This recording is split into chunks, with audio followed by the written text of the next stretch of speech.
grew up in Pittsburgh in a large family, 6 children, middle class, happy as could be, and had 2 sisters and 3 brothers and lots of cousins around me. So really fun childhood until one day, June 8th, 1971, when I graduated high school, my mom passed away from breast cancer. So it changed everything for me, and at that point in my life, I had to become the mom. I was 17 years old, and I wanted to go to college. However, my family needed me more.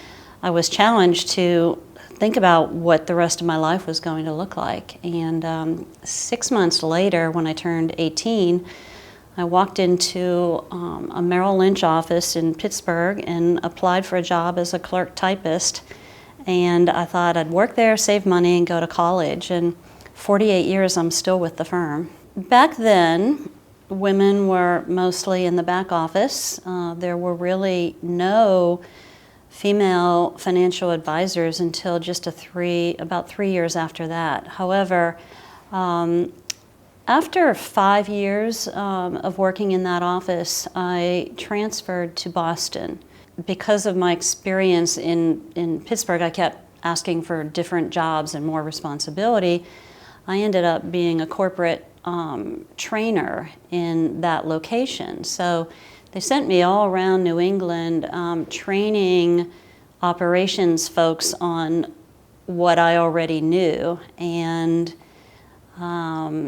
that led to a job in internal auditing because I knew all the regulations, ins and outs. And now I was traveling around the country doing surprise audits. I was not a popular person. When I audited the Hilton head office, the manager at the time said, "What are your career goals?" And I told him I'd love to be working with people, helping them grow their wealth, to be able to retire, educate their children, whatever their goals were. And he said, "Why don't you consider moving here?" And I thought, I used to vacation in Hilton Head, and I was living in Boston, and it was cold, and I didn't like winter, so I agreed, and I didn't know anybody.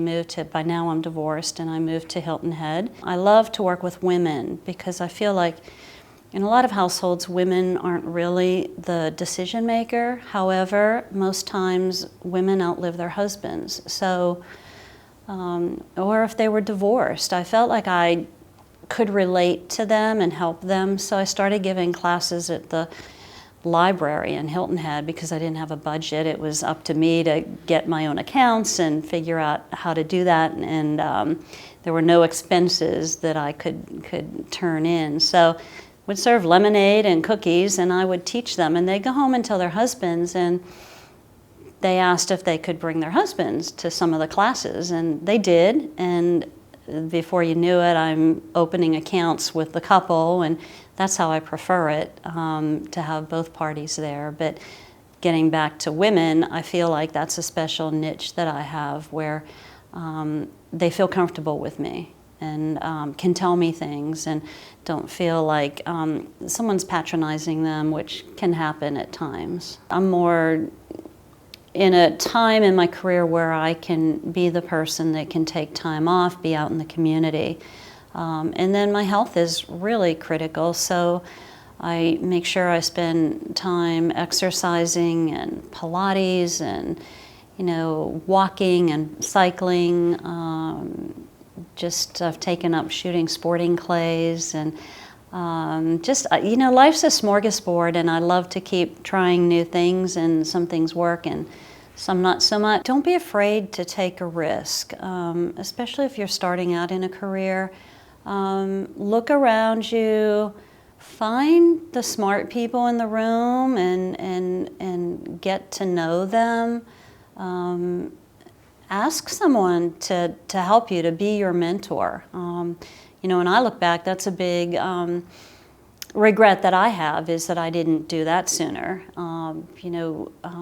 People who have experience love to be asked for help. I think that's a high compliment, and again, take those risks. You know, life's a challenge, and it can be good challenges as well as daunting challenges. But if you don't stretch yourself, I think you know, you'll end up like a lot of folks who maybe aren't happy with what they're doing day to day. I think it's important to love your work, and if you find other people who love their work, that can be contagious. Hello, my name is Robert Myers, and I am a radiologist with St. Joseph's Candler Hospital and a member of Savannah Chatham Imaging. We are once again proud to sponsor the SmartWomen annual fundraiser. We hope that you will join us in supporting the Telfair Mammography Fund to help ensure that all women have access to this life-saving screening tool. Thank you.